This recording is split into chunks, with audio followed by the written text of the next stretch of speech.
নদীর সান্নিধ্য পায়। এই স্থানটি মূল সরজ নদী থেকে আনা নদীর জলের একটি কৃত্রিম জলাধার। সন্ধ্যাবেলায় আলোয় মেতে ওঠে এই ঘাট। এখানে লেজার শো দেখানো হয়। আপনারা যদি আসেন তবে এই ঘাটে কিছুটা সময় কাটাতে আপনাদের ভালোই লাগবে। দীপাবলির সময় এখানে লক্ষাধিক মাটির প্রদীপ জ্বালানো হয়। বাল্মীকি রামায়ণ অনুসারে শ্রীরামচন্দ্র তার ভাইদের সাথে এই সরজ নদীর বিভিন্ন ঘাটেই স্নান করতেন। বর্তমানে যে রামকি পেড়ি দেখছেন তা মূলত এই প্রাচীন সরজু তটেরই একটি আধুনিক রূপ।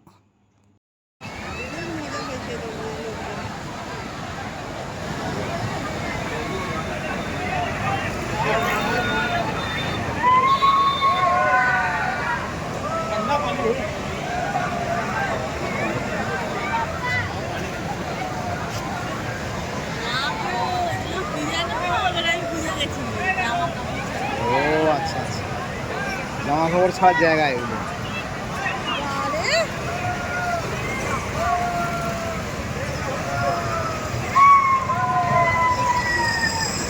বাচ্চারা লাফালাফি করে, লাফালাফি করে না।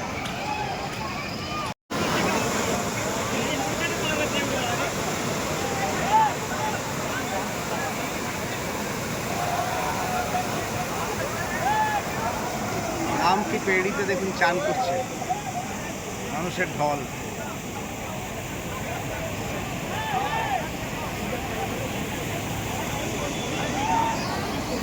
দূরে নাগেশ্বর মন্দির, আমরা যাবো এরপর।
অযোধ্যার অন্তিম পর্ব শেষ হলো।